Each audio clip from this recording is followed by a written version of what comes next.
My name's Diana Organ, and I'm very proud to be a trustee of Gareth. First of all, and there's a theme to this little diatribe I'm going to start with, a warm welcome to you all, wherever you've come from, and however long it's taken you to get back to Gloucestershire. Firstly, a warm welcome into this beautiful building. And it has been a place of sanctuary, peace and love, not a lot of it around in the world at the moment, for over 800 years, except for that little blip in 1643 when it was an ammunition factory for the Civil War. All things have a bad time. I want to say a big welcome to this event, which marks the birthday, the 20th birthday, of Gloucestershire Action for Refugees and Asylum Seekers. It's they who give a welcome to the world on our doorstep by offering a welcome, enthusiastic support, realistic and practical advice, a safe place for those fleeing persecution, war, violence and poverty, many of whom are children and young people. As a celebration of Gareth's 20th birthday, we are holding this amazing event. And it's amazing because it's marking another welcome offered in Gloucestershire. And it was to children, again fleeing for their lives from persecution, war, and violence. They came here to a strange country, alone, frightened, and not necessarily completely welcomed by everyone, as today's refugees are. There were 10,000 or so children that came in the Kindertransport, but we need to remember that they were a small number compared with those that were unable to make it to safety. It's 80 years since 10 boys came on the Trinity Transport to Gloucester. They came in June 1939, and they were cared for in a hostel. Remind you of something nowadays? At 18 Alexander Road. But they did receive loving care from refugees from Czechoslovakia, and we are delighted to have the grandsons of those hostel carers with us this evening. They came, and we've said, amongst you tonight, we are very proud and privileged to have within our group here sons, daughters, grandsons, relatives, and even, I think, one boy who came on the Kindertransport. All of these people were part of that amazing journey and were part of the welcome that those refugees were given. The resonance of that journey and that welcome for those boys and today's unaccompanied asylum-seeking children is great, especially in the current times of the hostile environment that is imposed by the Home Office. So we need to make sure that that welcome and that work goes on, and it continues, as it always has over the last 20 years, being provided by Gareth. It is done in the same way that many of the Kindertransport children were brought here, by volunteers and sponsorship and money donated. So we still need that donation from people that want to offer a welcome. We are going to have at the end of the evening some buckets, right? Now, I'm a very sensitive person, and I don't like the sound of coins hitting the bucket. I like paper. It's nice and quiet. So if you feel it in your heart to do so, we'd be most grateful. We do have a very loyal and enthusiastic supporter of Gareth, Bishop Rachel, and she's left a message for us this evening. Bishop Rachel says, "As a patron of Gareth, I'm very disappointed not to be able to be with you for this poignant event. May this evening's sharing of hope-filled stories from the past deepen resolve to be people of courage and compassion amid places of difference and division in the present. Thank you, Gareth, for 20 amazing years of work and commitment to shape a landscape of hope for the present and the future. Have a wonderful evening. I do hope that you do have a wonderful evening. There is plenty of refreshments for the end, and we do hope that you really find a mixture of joy and tears in what we're going to unfold in the story this evening. I'm going to start the event by inviting Adele Owen, the director of Gareth, to tell us about Gareth's work today.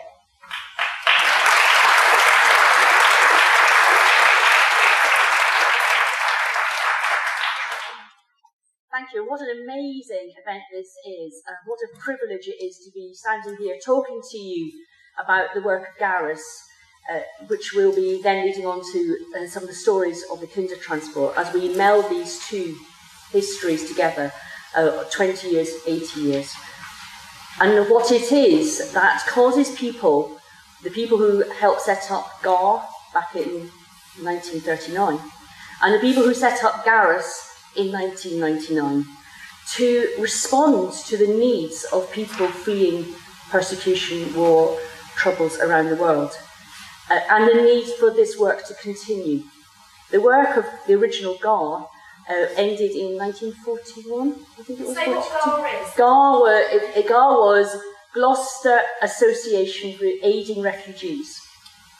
And that was set up and was based in Gloucester, and you'll hear more about that from Michael in a bit.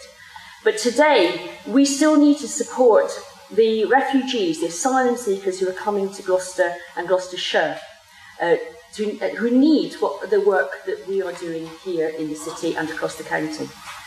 I'd like to give you a kind of overview of the work that we do, and then later on, because we're particularly thinking about children, you'll be hearing more about our work with unaccompanied asylum-seeking children. But Gareth was set up because asylum seekers started to arrive in Gloucester. In 1997, we had a new government, and the government changed the policy about where asylum seekers would be living, and started what was called the dispersal policy. And people continued to be dispersed here by the Home Office to come and live amongst us. It's only a small number, it's only a fraction of the people who leave their shores. And Gloucester takes on average about 150 people at any one time who are going through a legal process. And so part of the work of Gareth is to act as an advocate and a support and advice provision to help people going through that process. Di's already mentioned it, the hostile environment. Over the years that we've been doing our work, that hostile environment has become ever more present and ever more challenging. But the work continues because we have to help people who have the right to be here, who have the right to be safe, to find that safety in our community and in our country. And so we work at level 1. We're OISC registered. That means that we have the legal right to be providing level 1 advice. And we work with solicitors and with barristers to make sure that the stories are told. Those stories may be of countries riven by war. They may be of people persecuted for their religious faith or no faith. Try being an atheist in Iran today. It may be for their sexuality. Parts of the world are so dangerous for people who are gay. It may be for a number of reasons, all of which come under the Geneva Convention for the Rights of Refugees. And so our job with the solicitors is to make sure that that story is told. Over the years at Gareth, we have heard stories, we've met people from the countries that you kind of would expect. In the early days that I was there, and I've been at Gareth since early 2002, we had people coming from the Democratic Republic of Congo. And we were hearing horrific stories of the need to flee very fast, of violence, extraordinary violence, and in the numbers of rapes and the sheer horror of what we were hearing back then. But you move that on, and the stories in some ways stay the same, but just different countries. And people come from, today, Sudan. Now, Sudan, Darfur, might have gone off the radar for a while, but we're kind of aware of Darfur again and Sudan again. The horrors of Sudan have never ended, and they continue, and we need to be able to make sure that we're supporting people even when the public's forgotten the situation, even when the Home Office thinks it's fine. So that's the bulk of what we do initially, is to support asylum seekers through the work, through their asylum process, so they can be recognised as refugees. We have 4 main advice workers, which includes a specialist women's worker, who's in holiday at the moment, so she's not here. And you'll be hearing later from the unaccompanied asylum-seeking worker. And Hannah, whose job it is to help people to settle. If they get refugee status, do you know they have 28 days to move out of their property and to start the process of living in the UK properly? So it's really important that that period is as fluid and as undifficult as it possibly can be. So being able to help that transition period is really important. We have an amazing group of volunteers who provide the support to help people to settle. Fantastic teachers. How important is teaching? Do you know that a new report's come out from the Home Office just in the last few days, and it says that teaching English is one of the most important things you can do to help people to integrate. Well, duh. But the frustrating thing is that the government has cut the funding and cut the funding and cut the funding, so we rely desperately on volunteers, and it's not just Gareth that's providing that, but support across the city and across the county to make sure people can learn the language, because they don't find it easy to access the college. And even if they do get into college, it's 2.5 hours a week. So all these different ways we're helping people to settle.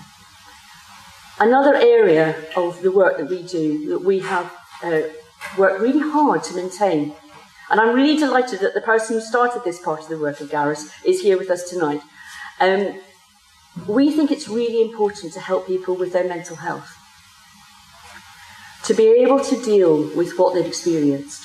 And we now have a fantastic team of 6 psychotherapists, including a clinical psychologist, who work with our families, our individuals, our children, to help them to cope with what's in here, with the memories, with the sleeplessness, with all the different disturbances and traumas that they've experienced, to help that part of them and their needs to cope with life.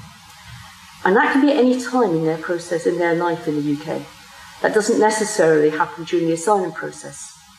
It can happen years down the road when there's a flashback. So we want to be able to ensure that we provide that when it's needed, at the time it's needed. And then let's come up to date.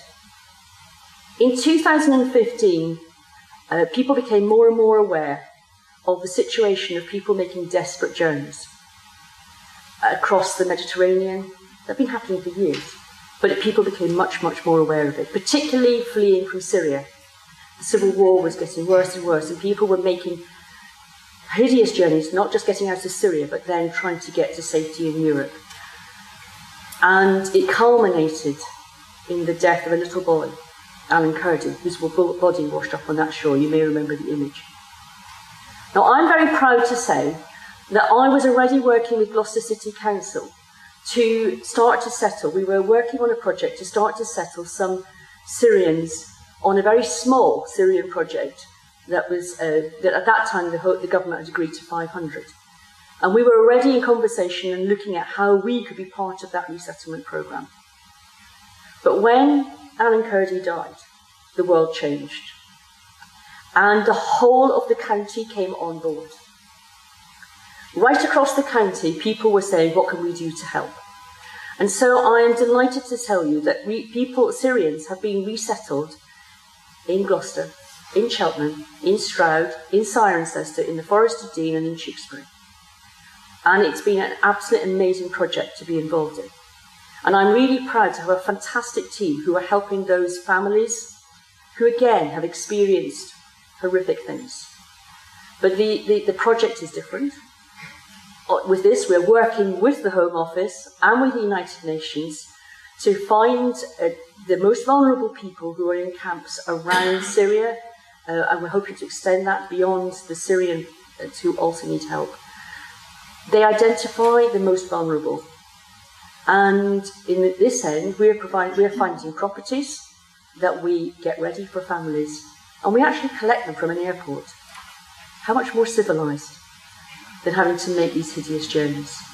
But they need a huge amount of support, and that's what we work with our other partners. World Cafe represented here tonight, Cheltenham Welcomes Refugees also here tonight, Stroud Group also here tonight. We work together in partnership to make sure that we're helping people to settle and to make and build new lives. One last little bit of the work we do is to help people into employment. And again, another bit that's so important in helping people to forge a new existence in a new place. And so we're delighted to be part of the GEM project, Going the Extra Mile, a county-wide project which helps people to settle through, for our point of view, through finding training opportunities, finding work, finding opportunities to make that new life and start again. That's what we're about. We're about enabling people. We're not about mothering people. We're about enabling people through finding and providing a safe place here in Gloucester and in Gloucestershire. A tiny thing to end with, because we've got a lot to listen to tonight. We're delighted that it's not just Gloucester now that are welcoming asylum seekers. Cheltenham has taken on its first few asylum seekers, and we are really glad that we've met the first ones and we're starting to work with them. So isn't that great? Gloucestershire can be proud that it is doing a fantastic job. Tiny numbers compared to the world. But thank you, Gloucestershire, for the amazing support that you have given us, and what a fantastic opportunity to celebrate what we do and what we couldn't do without other people. So thank you very much.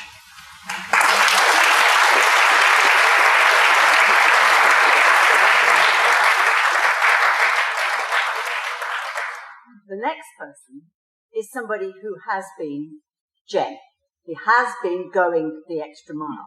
I don't think there's been many times, particularly probably not in this place, that I'd say, and all the way from New York, ladies and gentlemen. It really gives me great privilege to welcome Michael Zorek.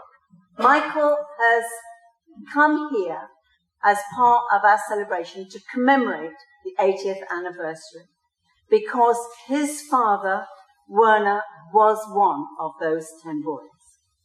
Michael has been amazing in digging down and finding out research about the journey, the boys, the people that he met, and what it was like.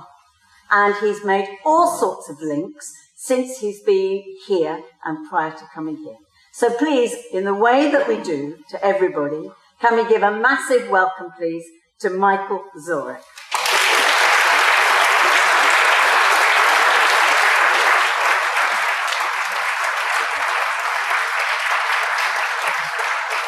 Thank you very much.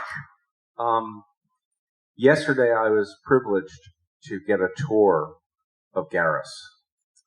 And while I was in there, one of the things I saw was a group of families, men, women, little children, and young men learning English. And I sat down and I was introduced to several boys who were about 17 years old. And I looked at these boys and I thought to myself, 80 years ago, or a little less than 80 years ago, this could have been my father. My father came to England in February of 1939. And admittedly, in a show video, he said he didn't speak much English. They tried to teach him a little bit about a fisherman and his wife, some kind of a tale. And basically, he and the other boys were like, what? So he didn't really know a lot of English when he arrived. As an older boy, he was not easily placed. Every Sunday, people would come to pick children, which sounds terrible, but probably was the easiest way to do it. And certainly 4, 5, 6-year-old kids were swept up very quickly.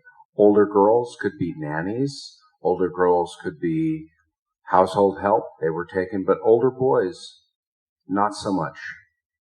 And just today, discovering something every day and digging up things, in the Gloucestershire archives, I found a letter from Daisy Hall, who was the head of GAR, Gloucester Association to Aid Refugees, where she asked the group that ran the kinder transport for 10 refugee boys. And that was in March. They arrived in June of 1939, and I think by that time they knew English fairly well. And they came up here right around this time, right around the 18th, and they were welcomed to 18 Alexandria Road. They were welcomed by the scouts of the area. They were taken on scouting trips. Now, think for a moment, that seems perfectly normal to us. But if you think for a moment, at the time they left Europe, these boys were isolated. They were not allowed to participate. They weren't allowed to go to school. They couldn't participate in groups. So to be welcomed into a group like Scouting and to go out with these other boys must have been a huge thrill. They were cared for by Paul and Edith Arnstein, whose huge contingent of family is sitting back there, and probably just as nice as their grandparents and great-grandparents were. And he lived a life in Gloucester. He went to school. He received a few letters from his family, several months apart from each letter. And he received on every Sunday after, I don't know when it started, but they went up to Birmingham for religious education. And to me, that shows the way the people of Gloucester thought about the refugees. They wanted to take care of them and to make sure that their religious education continued. One boy, Walter Kolpeck, was bar mitzvahed on June 15th, 1940 in Birmingham. And his family gave me a Bible that was inscribed to him that day that I brought back with me. And on the 15th, I went back to Alexandria Road and I took a photograph holding the Bible in front of the hostel. For 2.5 years, these boys lived in the hostel. They lived there. They went to school. They started to work as they got older as apprentices in different areas. And money that they made went to help pay for their upkeep. And then in 1941, the hostel closed. And the boys were farmed out to different families in the area. My father went to a school friend's house, Jim Thew. And he lived with Jim and his family because Jim's brother was off in the British Navy. So they had extra room. And he lived here. He was vouched for by people in the area to the point where he was a fire warden.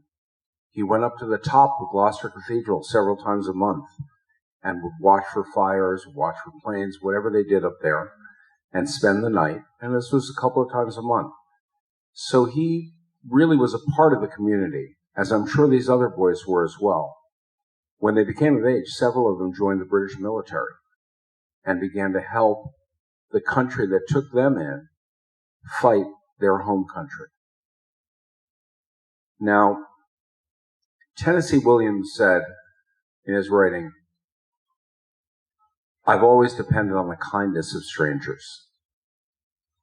And when you look around today, when you look around 80 years ago, it's the same thing. We have people fleeing persecution. We have people looking for a better life, looking to raise their families, looking to make their way. We have people who are downtrodden by their own people. My father, I think it was a little different. His family saw what the future held, and felt there was a better future for him. And they didn't survive the war. 3 years ago, we were given a photograph of my father's bar mitzvah, which he never told us about. And that photograph, my father was the only one who survived the Holocaust. Now, I think of the work that Gara did back 80 years ago in taking these boys in, without cell phones, without computers, without instant messaging. And they managed to go through and reach out to groups in the area and to raise money. They managed to get donations for the boys. I found out, somebody pointed out today, they had a piano in the hostel because someone felt that the boys should play the piano. And we came across a note in one of the diaries of Daisy Hall, the minutes, that said that at 5 o'clock every day the boys should have tea, followed by a light supper, and then they should go to bed. They were taken care of, and they were taken care of in a way that you would want your children to be taken care of. I can't imagine being 13 years old and not knowing the language and leaving my home country to go to another country, leaving my family behind and not knowing. My father once said in an interview that he felt it was a great adventure. And he may very well have felt that way. But I don't know, certainly not every child did. And when you look at these children then, and you look at these children now, it's the same thing. All of these children are looking for the same thing. And what they need, every one of us here can give them, which is our assistance. We can open the doors to them. We can teach them. We can give them housing. We can give them clothing. We can give them a hand up and a leg up. Some of these boys went on to work in the military. One of them went on to help invent the remote control for the television. So when you use your remote control, you can thank one of the boys who was one of the 10 boys in Gloucester. These boys went on to live productive lives. Most of them had children, grandchildren, and became members of society that you would be proud to know. And there's absolutely no reason why the people who are being helped today by Garris are not the same people. You cannot tell me that. People can be afraid of what they don't know. When you see someone pull out a prayer mat in the middle of the day and kneel down and pray, you might feel a little bit awkward. But there's no reason to feel awkward. Those people are doing what's natural to them. And they're just people. So what I ask of you tonight is to think about the people you know and the people you love and how you would want them treated if they were in the same situation that my father was and the same situation that these children today, these families today, who come to Gloucester and are being helped by charities such as Garris. And think to yourself, what would I want? And then offer the same thing. Thank you very much.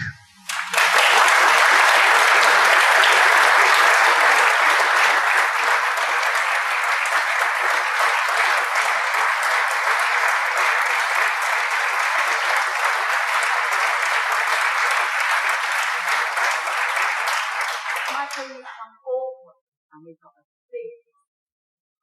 We thought we would like to give you a copy of all the displays that are here. Thank you. Okay. This is beautiful. Yeah, so it's a small reminder, but it goes with our hearts. Thank you very much.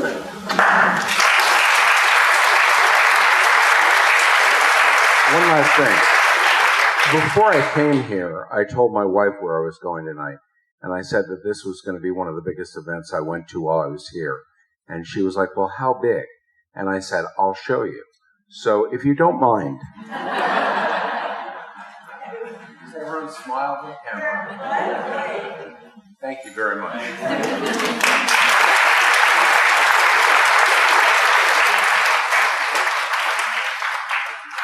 The kindness of strangers. That's what Paul and Edith Arnstein provided for those 10 boys. They offered a home.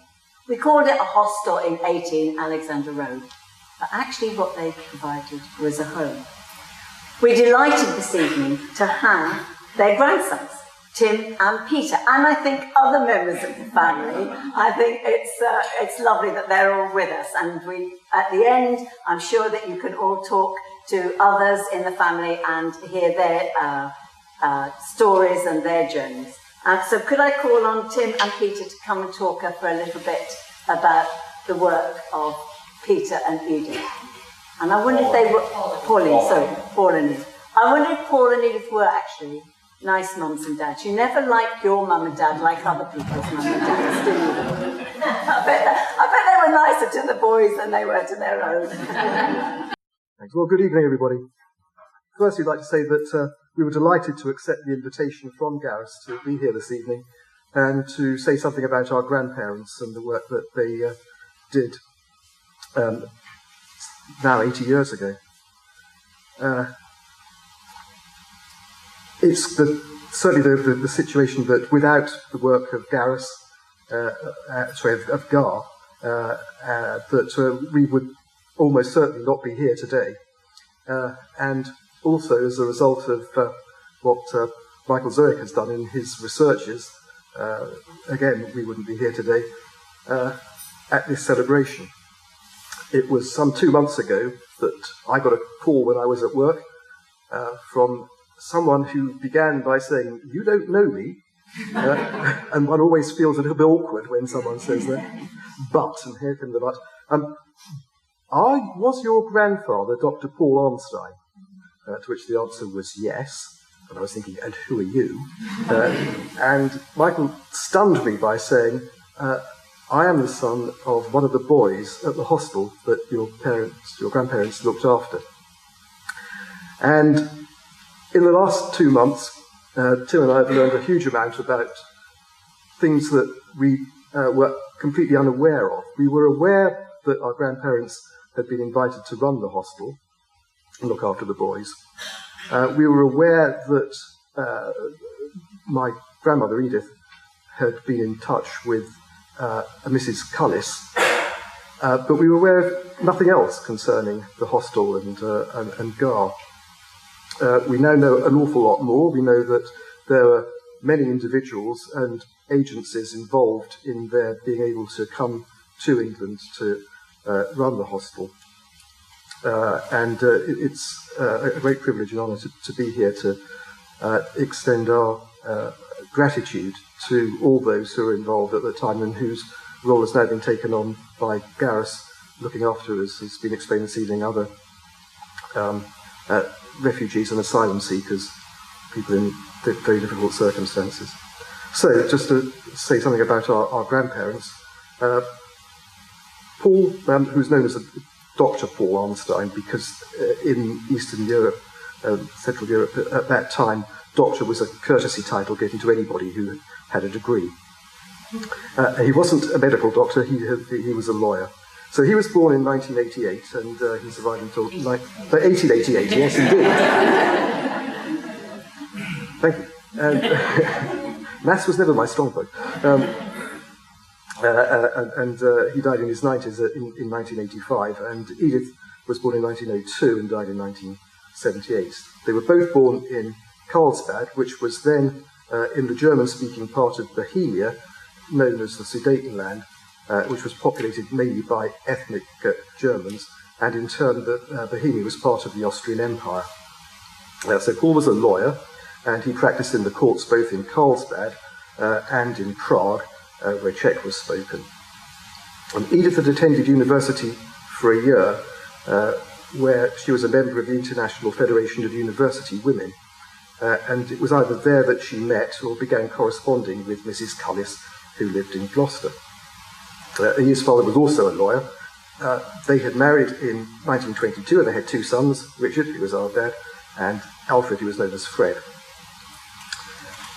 And in addition to his legal practice, Paul had developed an apartment block which he built and the family lived in one of the apartments, and the others were let out. So they had a good income, and that enabled them to live comfortably and to socialise with many friends and family. Economically, the Depression hit really hard in the 1930s, and worse was to come with the rise of Hitler and Nazism in neighbouring Germany. And Sudetenland remained in Bohemia as part of the new state of Czechoslovakia, which was formed in 1919. And in October 1938, Germany annexed the Sudetenland. So the Arnsteins found themselves living under a regime where, as Jews, they were liable to be rounded up and find themselves in a concentration camp and almost certain death. They therefore left Karlsbad and went to Prague, where they stayed temporarily whilst they sought sanctuary. Like most educated German Jews, the anti-Semitism of the German nation was a complete shock and surprise. And were it not for the extreme generosity of Mrs. Cullis and her husband, and through Gar offering to engage them as wardens of the hostel, they would not have been granted a visa to come to this country and make it safely across the Channel. And we've also found out that Daisy Hall, whose grandson is also here this evening, was really instrumental in their coming to this country and did a huge amount of work for them and for others. And so her role has to be acknowledged. Edith was fluent in both English and French, as well as speaking German, and it was as a result of her contact with Mrs. Cullis that they were able to come across the Channel and give them an extra measure of safety. Okay.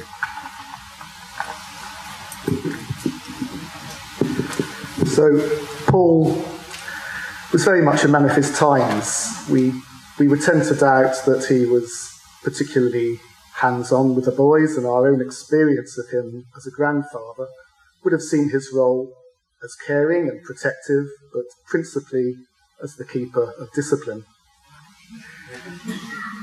Edith, however, was very much the practical one. She was used to running her parents' hotel, and she was an excellent cook. She was above all, I think, a deeply caring person, and she would have looked after the boys' emotional needs, as well as providing a home for them as best as she could have done under these somewhat difficult circumstances. Certainly, rationing permitting, she would have provided the boys with the food that they would have recognised, that they were used to, and that, I think, would have provided them with a link to the home that they would once have known, which we feel sure that they would have very much appreciated. Apart from frequently mentioning the help and generosity of the Cullises, we don't really recall too much being said about their time running the hostel, and I think that is typical perhaps of that generation. Our father and our Uncle Fred were sent off to school at Wycliffe College, which had been evacuated to Wales, again we believe arranged for by the Cullises. And so my father and our Uncle Fred probably didn't spend too much time at the hostel, perhaps another reason why they didn't talk too much about it. I think possibly their only time there would have been during the school holidays. After school, the Cullises put Fred through Oxford, where he studied for a PPE, and arranged employment for Richard with Lloyds Bank, a position which in those days required a personal introduction. Yep, times have changed. So following the closure of the hostel in 1941, Paul worked for a time in the solicitor's office here, and then worked at RAF Records for the rest of his working life. And Edith found work as a lab assistant at what was then Rotel, testing materials that were used in the manufacture of aircraft propellers. They remained in Gloucester, living in Coventry Close first and then to Swallow Crescent, before being able to buy a bungalow in Zoons Road in Hucklecote. And they really loved their life in Gloucester, and they took a full advantage of the surrounding Cotswolds, where they frequently walked. And also, as they were passionate in supporting arts and culture, were involved in all those activities here. Evenings were mainly spent either playing the piano. Paul was a competent pianist, and evenings were spent listening to concerts on the third programme, and as it then was, and reading and keeping up to date with national and international events. Politically, Edith was a supporter of the Liberal Party, while Paul was probably a bit further to the right. And I do remember that Edith was very proud to tell us that she had put in a question, and I think it must have been the 1964 general election, to a programme chaired by Robin Day, who some of you may remember as a very famous political commentator and interviewer. And he was interviewing the leader of the Liberal Party, Jo Grimond, and her question was raised by him, and she was referred to as "a lady from Hucklecote wants to know." And she was so proud of that, which I thought was very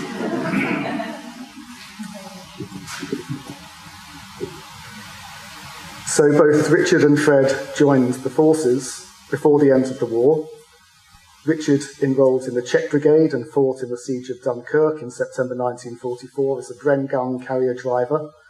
He survived several close shaves, including stepping on a landmine, which failed to explode. Fred joined the RAF, began training, but fortunately didn't see any active service. After the war, Richard returned to work in Lloyds Bank in Cheltenham, where his friend introduced him to his girlfriend's friend, Nancy Hazel, from Quedgeley, where her father was a farmer. They married in 1949, and shortly after moved to London, where our father Richard had transferred to work in the overseas department of Lloyds Bank. Now, Fred married Sheila Edwards in 1957, and after living and working in sales and marketing for a number of companies in the Midlands, also moved to London in the mid to early 1960s. Now, with both children, both sons living in London, Edith and Paul followed to be near their children and grandchildren in the mid-late 1960s.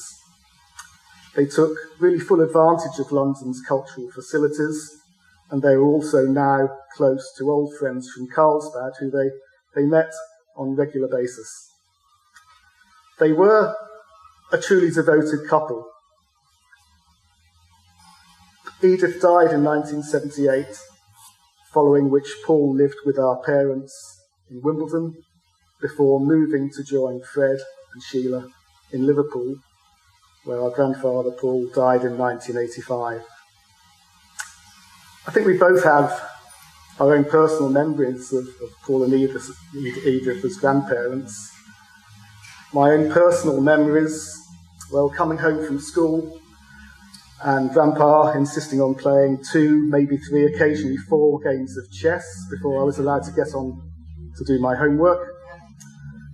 I remember visiting all of London's museums on so many occasions. They loved museums, and I think they took a lot of enjoyment from introducing me to the museums too. We loved going together to Hampton Court, walks around Richmond Park. I think possibly my overriding memory, certainly of my grandmother Edith, was our Sunday morning visits to their flat in New Malden in southwest London, walking through the door and being assaulted with a barrage of offers of food, of grapes, of bristics, pumpernickel, cake and chicken soup. Okay, the chicken soup's a lie, but you get the picture. I think, above all, I remember a couple who were kind, generous, giving, highly cultured, but also very, very grounded. I know that Paul, Edith, Richard, Fred, along with ourselves, would wish to acknowledge that we owe an eternal debt of gratitude to the work of GAR, and in particular the generosity of Mr. and Mrs. Cullis and the immense work of Daisy Hall. Thank you.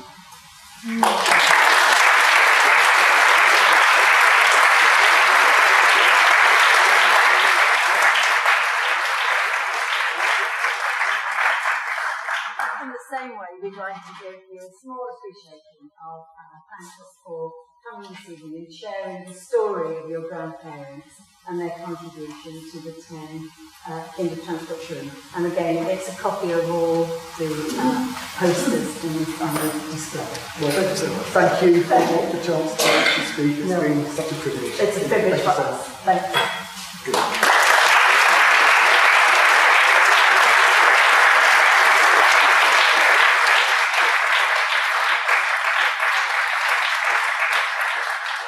I'm now going to call upon Sheila McClawsick to come and talk to us about really how some of our work got started.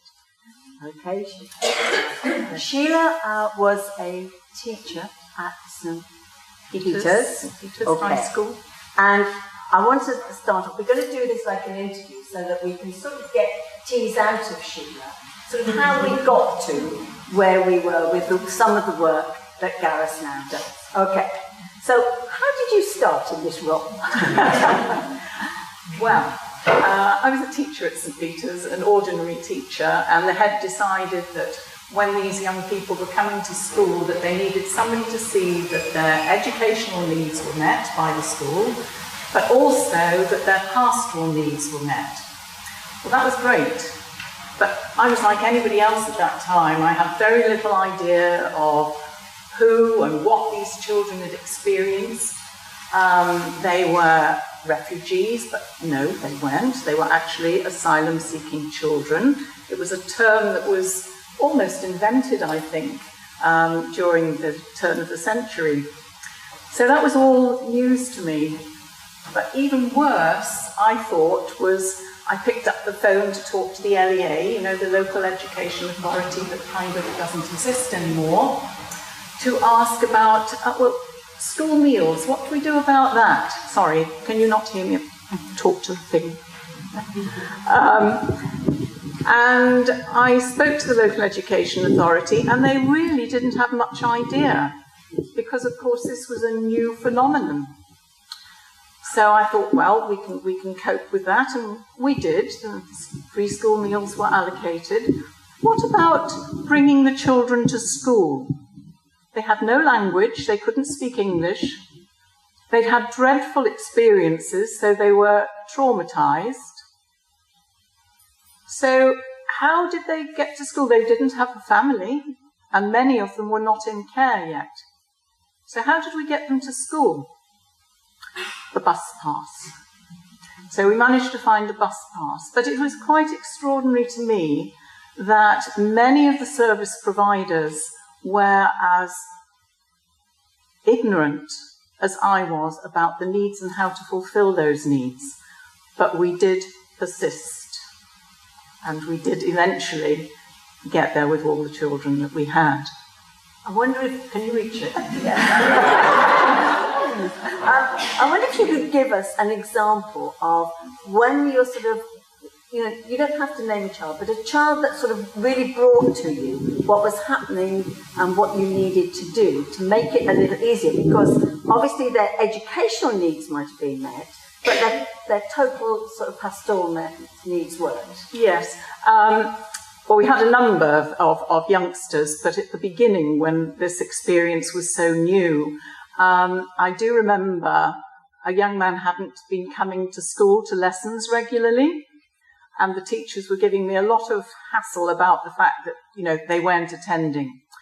So this young man was sitting with me, and I was just gently trying to find out why he wasn't coming to school regularly. And I was absolutely horrified to see that he was trembling, he was shaking. And I thought, God, I wasn't being, you know, very stern. I was being quite gentle. And only then did I notice that his arms were covered in burns. I was absolutely horrified, and it then brought home to me what these youngsters were coping with. And Michael said earlier, this idea that there, but for the grace of God, go my children. And I was horrified and shocked by that particular experience, and then put into place support that we could bring him to school, that he wanted to be in school, and it was safe for him to be there. Yourself, in the role that you were doing and the work that the school was doing, was meeting some of the children's needs. But could you identify needs that couldn't be met within the role and the school environment? Oh, yes.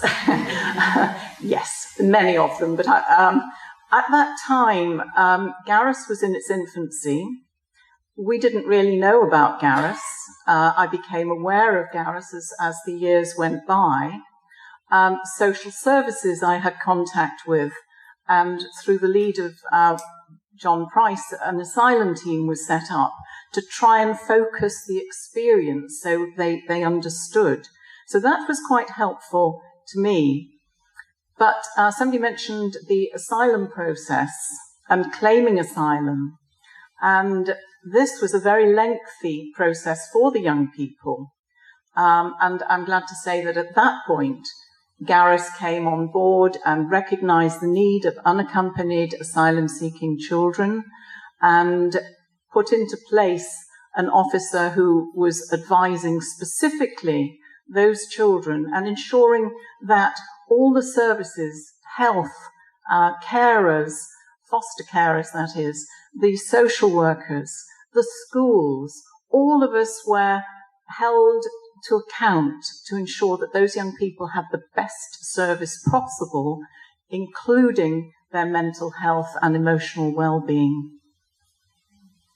And lastly, you're a trustee of Gareth.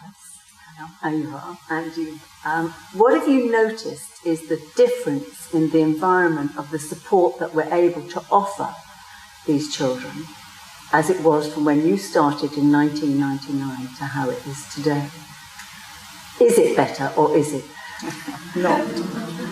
Well, it's better. You'll be hearing from Rebecca in a moment, who does an amazing job. I think it's changed slightly, but as one learns more, so you respond to need. English, the language, it was essential that we did provide in the school, and Gareth is providing English in the programme there, of orientation, cultural awareness, as well as language provision. All of that was necessary. In the early days, it seemed to be to support carers and those children who did not have carers, and they were put into independent living, which was horrendous and appalling, that these young people were not with adults, and they had to deal and cope for themselves. And Gareth has ensured through pressure and so on that that's no longer the case. It also, I think, is crucial to say that the journey towards refugee status or any other status than asylum seeking is a very painful, lengthy process. And Gareth supports these young people throughout that process. Sufficient to say that when I retired 10 years ago, a young man had come to the school then, and only very recently did the Home Office deign to consider his status and give him some sort of status. That process is very lengthy, very painful, and Gareth does an amazing job to cope with that. Thank you, Sheila. Thank you.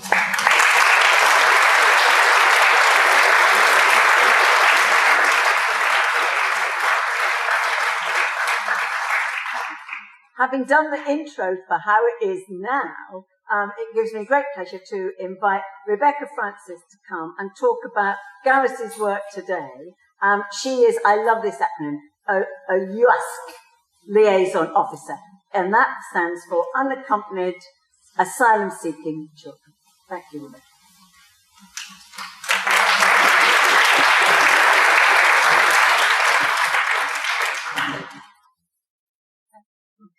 Hello, thank you very much for inviting us here to explain this. I'm the youngest, not in terms of years, but in terms of years at Gareth, advice worker, so I've only been there for 9 years.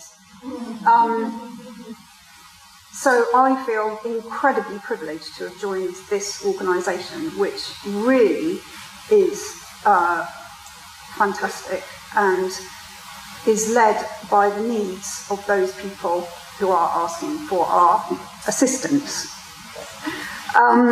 So I'm the UASC liaison officer. I cannot meet all the needs, but my job is to try and ensure that those organisations, institutions, people that should be meeting the needs do so. So the young people that we are seeing today, we had a new arrival yesterday from a lorry, and I think we've had 5 over the last 6 weeks. We continue, sadly, to see young people alone travelling long, long distances from persecution. So essentially they come from Iraq, Afghanistan, Sudan, Eritrea, Iran, Ethiopia. Those are the main persecution countries, if I put it that way. Unfortunately, those young people do not have a kinder transport. So somewhere, a relative, a mother, maybe a father if they're still alive, has had to decide that it's safer to put their child in the hands of what could be called an agent, a trafficker, somebody who will transport them here or somewhere safe. Mostly they don't know where they're coming to, for money. And they are passed from hand to hand, following similar routes to drugs, arms, and illegal money. And so they are essentially contraband. The journeys are quite horrific. The young people say to me, Rebecca, you have no idea what it was like. Even just transporting them along, say to Bristol in a car, in order to take them to a lawyer. If we pass a lorry, inevitably, you see that hole just behind the axle, there's a space. You're bound with tape, and then they slot you in, and then they lock it in. Dogs must not be able to smell you, infrared mustn't be able to sense you. Refrigeration does the same thing, so many people, young people you will have heard, find themselves in refrigeration. They don't know how long for. And really those journeys are frightening. The 4 boys that previously arrived had scars from the beatings from the police across Europe. And then in addition now, we are seeing children coming through Libya. So those boys had scars from the manacles because they're chained when they're not having to work in slave conditions. So those are the difficulties for those children. In addition, we are also seeing an increasing number of trafficked children, those children who are sold for some reason or kidnapped, to be brought here, not in the same way, not for money, but for exploitation. So they are found in the nail bars of Gloucester, the restaurants, the brothels, growing cannabis, maybe distributing it. Not that they will know particularly what they're doing, but they're left, for example, in a park, holding a rucksack, wait for somebody, they'll take it. If they can escape, and if they can make it through to find either a police officer or Garras or some other person, then we can assist them to get them into a similar process of asylum seeking. So those are, roughly speaking, the young people we're working with. Most of them are boys, because boys, teenage boys in particular, are targeted in those situations of conflict because they are old enough to hold a gun, and therefore they're legitimate targets, either for revenge or for forced conscription, being made to carry suicide bombs, suicide vests, assist in various ways. So they're the ones that the family spends the money to get them out before they suffer the same fate as their older male relatives. So what does Garras do? Well, we try and offer a safe space. So what I say is, this can be your second home if you choose that. Obviously, it's your choice. All the young people have my phone number. They have Garris's, all phone numbers, texts. We can use all those modern things, emails. I even can do WhatsApp, only just. They can come in anytime, so we don't have the same restrictions on young people accessing our service. You don't need a problem to come to Garris. You can just come and, chat, have tea, eat cake, any of those things. We have English classes for young people now almost non-stop.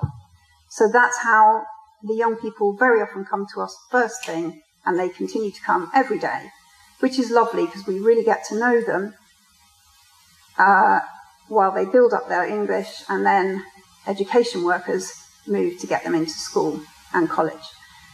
My job, as Adele indicated, primarily is to try and negotiate the asylum process, which is for them a process to safety. My belief is that the Kindertransport young people did know that they were safe when they came. I hope they did. That's my ignorance. These young people know that they are not safe. I was told by a young boy yesterday, who was very angry. He said to me, "Rebecca, the Home Office hate me. I know they hate me. Everyone tells me they do. They have never met me, and I don't know why they hate me. I would like to meet them, to tell them why it is I can't go home, but they haven't given me an interview, and I've waited for 2 years." It's very difficult. So our job is to get them to good lawyers with the evidence and to support them as best we can to make sure that their rights are upheld, including if they are told that they are an adult unlawfully, then we will help them to challenge that. During that process, the mental health issues are really, really severe. For many young people, we have self-harm. It becomes, at times we have suicidal moments. We have impossibility of sleeping, difficulty eating, can't concentrate. Nick can tell us all about this. So we've got our counsellors. We also work wherever we can with school counsellors. And we have Lucy, who's our child psychologist now, specialising in unaccompanied asylum-seeking children. So Lucy works one-to-one with some of the young people. She also does wellbeing groups for young people, which have worked amazingly. I didn't think they might not, because young teenage boys aren't always overly enthusiastic about talking about their emotional issues together, but they love it. In fact, they all invited their friends to come too. And we said, well, this was meant to be confidential, and, you're not supposed to, oh no, but he can't sleep either. So, so that's fantastic. She also helps me to run a carers support group. So we alternate, and that's to help the carers to care for traumatised children, to understand how that works, how does trauma affect behaviour, and how can we support young people with what is now apparently called complex trauma, because so many of these young people have not had one traumatic event, but repeat. What they've seen, they've lost their father, they've lost their brother, then they've had to flee, they've seen dead people on the way, they've seen, people that they know fall off the boats and die. So it's a very cumulative process. In addition to that, she also runs amazing workshops with the carers to support themselves, how to continue to do this work, because it's them that provide what we're talking about, really, a loving home. So there's the Gloucestershire carers, or from other local authorities. We have education workers, and we've got GEM workers. We've got education mentoring setting up, if anybody wants to volunteer, to help young people who need a bit extra one-to-one. I think really the project is growing, and we find it enormously rewarding, basically. We're seeing now, we recently had a young person who I can remember as a 13-year-old just welcoming his wife to Gloucester. He'd managed to get status. That was a massive fight, really massive. Took 4 or 5 years. Repeat court, attendances with carers and teachers and counsellors, all going through cross-examination. Finally, he was able to travel to Pakistan and find a relative in one of the camps. Of course, he can't go back to his own country, Afghanistan. And the uncle that he found proceeded to arrange his marriage. And we have now managed with Farouk, our adult advisor, to get his wife in. And she's now joined the English class in Gareth. So, yeah, that's all I think.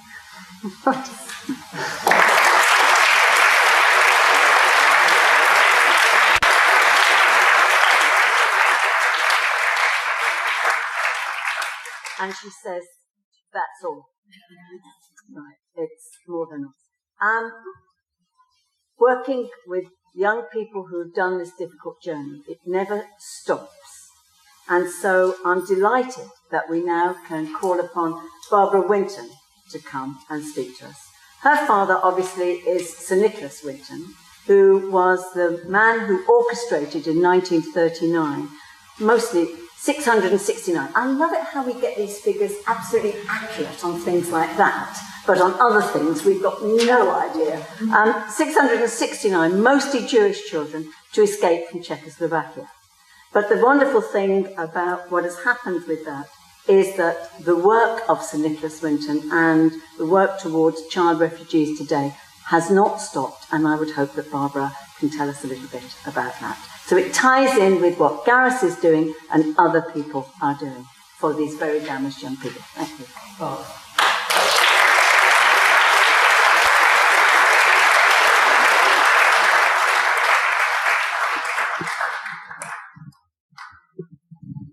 Good evening. It's great to be here. I'm looking forward to talking to a lot of you afterwards. I know we've got things to talk about.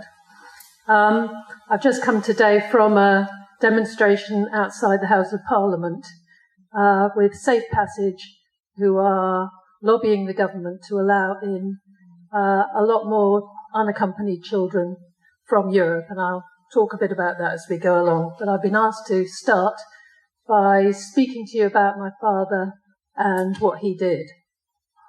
And this is 80 years ago. 80 years ago. And the start of the Kindertransport was, the trigger for it was Kristallnacht, when people suddenly got it, that what Hitler was raving about, he was actually maybe going to do. And so people in this country, individuals, groups, organisations got together and said, we can't stand around, we've got to do something. And so on the 15th of November 1938, a deputation went to see the Prime Minister, Neville Chamberlain, and a week later they had a debate in Parliament where, with some opposition, but general agreement, the government agreed to allow into this country 10,000 unaccompanied refugee children, and the Kindertransport was born. Within 10 days of that agreement, the first train bringing 196 children, mostly orphans, from an orphanage in Berlin that had been destroyed in Kristallnacht, brought them to Britain. So the process was very fast. And within 9 months, 10,000 children had arrived. My father's role in this was rather separate, in that these were organisations who got together to bring children out of Germany and Austria. But Czechoslovakia wasn't included in that. When my father was called over to Czechoslovakia, he was 29 years old at the time. He had a friend who was volunteering with refugees who had fled from Germany and then again from the Sudetenland, as the Germans occupied that. And he called my father over and said, I think you would be interested in what's going on here. And my father went out to see the refugee camps that had formed around Prague. and he saw the conditions that the families and the children were living in. And he felt, I think when we look back, we think everybody knew that if we didn't rescue these children, they would be murdered, but that wasn't the case. They knew there was brutality, and they knew there was violence, and they knew there was discrimination, but people didn't know that murder was on the cards, on the scale it was. So what my father saw was people in desperate need, in intolerable conditions, not enough to eat, nowhere to go, not enough to wear, no future. And he looked around, all these organisations doing a bit here and a bit there, but nobody focused on the children. And he decided that that would be his focus, that he wasn't going to sit around waiting for someone else to do it, that he was going to try himself. And with the help of volunteers, he started making lists. He went to the British government against advice. They said the government wouldn't agree, but they did, that he could bring children from Czechoslovakia. So not all agreed. I'm going to read you something, because as we know, the media is full of articles saying why this is not a good idea. And though we look back in the Kindertransport and we think, weren't we wonderful, didn't we do a great thing? Everybody was in favour of this. It wasn't the case. So this is from the Picture Post, 1939. When will this nonsense stop? When is this nonsense going to stop? Have we not enough starvation and orphan children of our own to look after, without helping all the other countries' refugees? It is disgusting, the amount of Jews coming into this country to add to the cutthroat crowd we have now, who spend their time cutting prices to put the Englishmen out of business. Wherever you go, you have to put up with them and their beastly lack of manners. I shall be more than surprised if you publish this, but I am finding more and more people daily who are getting incensed at the Jewish element in this country. Howard Roberts, Camden Road, NW1. So there you go. As my grandmother would have said, plus ça change. So, 669 was the number on the report. We know there were more. So, again, the admin wasn't perfect even then. And he had 5,000 names on his list. He and Trevor Chadwick, who was the Prague end of the operation. So when war started, and the project came to an end, they felt they'd failed. They'd brought out a very small portion of those children whose parents wanted them brought to safety. But today, most agree that it was an act that we can be proud of. It shows Britain at its best, tolerant, compassionate, self-sacrificing. The foster families who took children in had to pay for them and look after them. So what's all that got to do with today? Well, as we know, the figures have been quoted, the biggest refugee crisis since World War II. The UNHCR latest figures are that 65 million people are displaced worldwide. Most of those are within their own country, but 25 million have fled their country, over half of whom are children. 57% of the world's refugees come from 3 countries, Afghanistan, Sudan, and Syria. And we think, oh, well, you know, there are just too many in Europe. But the main countries hosting refugees are Turkey, who are hosting 3.5 million, Uganda and Pakistan, both hosting 1.4 million, and Lebanon, a country in pretty rocky states at the best of times, with 1 million. So huge numbers out there, and we are taking a certain number. Now, the whole refugee thing's got caught up with immigration, hasn't it? It's all got mixed up, asylum seeker, migrant, economic migrant. But the point is, for refugees, they're not leaving home for fun. They're leaving home in desperate straits. Nobody, as has been mentioned already, sends their young child away if they don't feel that the alternative is going to be worse. And so it's very important for people to learn that. As I said, my father saw these desperate conditions, and that's what exists today. Now, a lot of what I do is campaigning to get the government to do more, but the government hasn't been totally idle. They have allowed this vulnerable persons resettlement scheme, which is bringing 20,000 people into the country, plus 3 extra children, 1,000 extra children. And it's a good scheme. It's well funded. And one of the good things to hear is that yesterday the Home Secretary announced that they were going to continue that scheme at least for one more year, bringing another 5,000. It's a bit hazy what happens after that. They've made good sounds. They're very good at that, but nevertheless, this is good news. So the problem with that scheme is that it doesn't include anybody who's already in Europe. So those who've come across to Greece, who've claimed asylum in Greece, are stuck in camps on islands in Greece. Some of them have come right through Europe and are in Calais.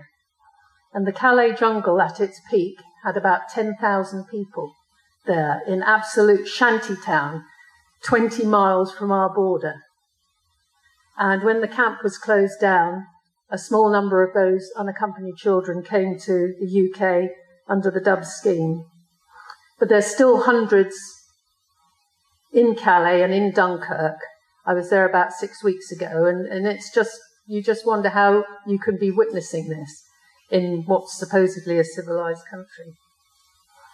In fact, there are legal routes for these people to come, for these children to apply to come. There's the Dubs scheme, which is for vulnerable children in Europe, and there's the Dublin scheme, which is for those with family members in this country that they can apply. So there are routes, but they just don't work. We've talked about the speed at which these things happen, years for an asylum application. And this is the same. A child is told in Calais, apply this way, and then they wait. And nothing happens, and they get desperate. And I was told today about a 10-year-old boy who has family in this country, who waited and waited in desperation in Calais, 10 years old, who eventually came across smuggled on a lorry. And I mean, to me, that's not right. So, 50 years after my father did the work in 1939, he met some of the children he'd rescued. He was lucky to live long enough for that to happen. And he discovered that they had gone on to have families, good jobs, they'd made huge contributions to their communities wherever they chose to live, and that there were probably about 7,000 people alive in the world because of what he and his companions had accomplished.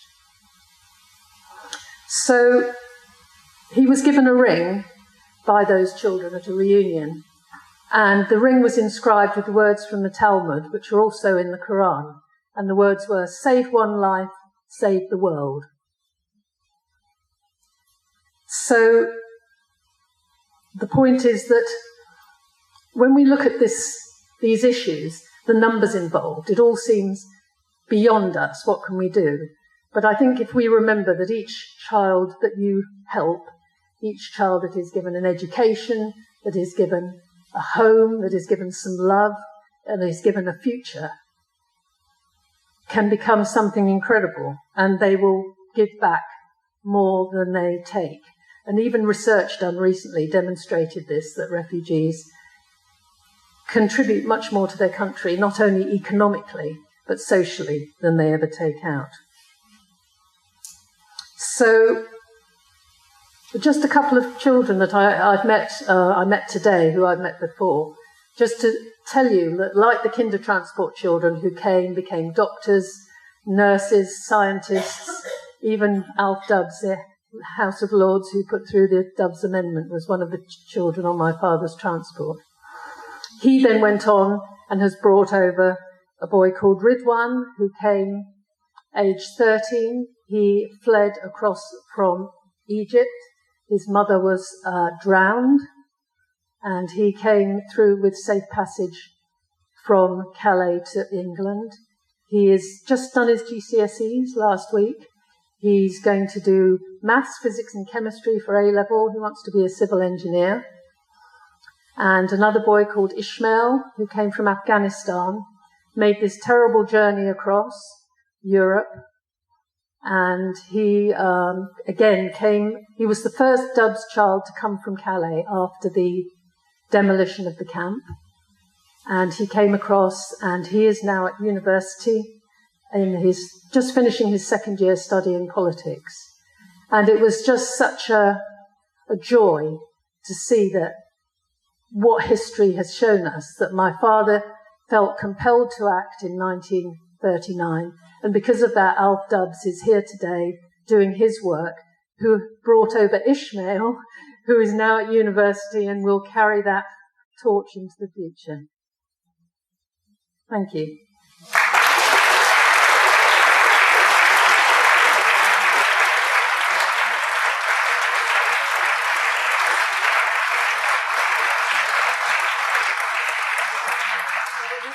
A small gift again of the displays that are around Sir Nicholas's work.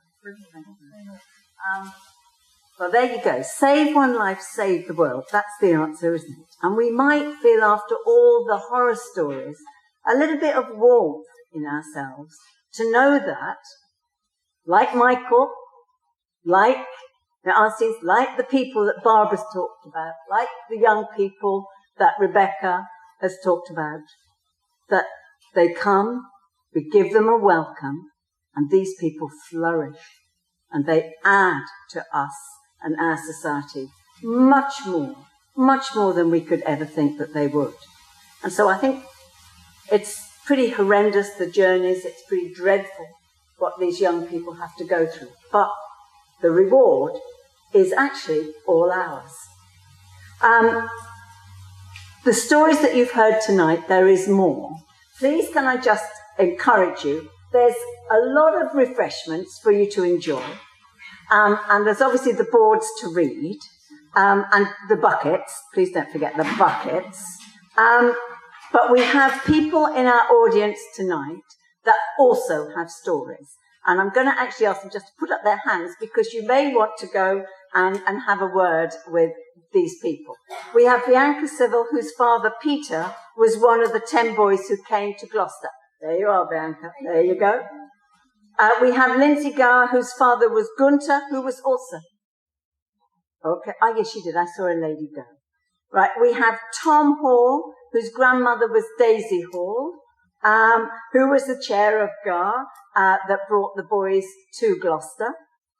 We have Nick Burkett, who looked in depth at the work, thank you, Nick, at the work of the Gloucester Hostel, and who undertook the amazing detective work to find a lot of the relatives. We've got Claire Gunston and her father, who came to England on the Kinder transport, though he was not one of the Gloucester boys. Shame on you, not Where did you go? I went to Norfolk, then to a place called Weston-super-Mare. Oh, how awful! Oh, God! And the sea never comes in. And then we have Miriam Corrigan and her father, who likewise came to England on the Kinder transport, was not one of the Gloucester boys. Miriam, are you with us? Yes, thank you. That's lovely. And where did you go, sir?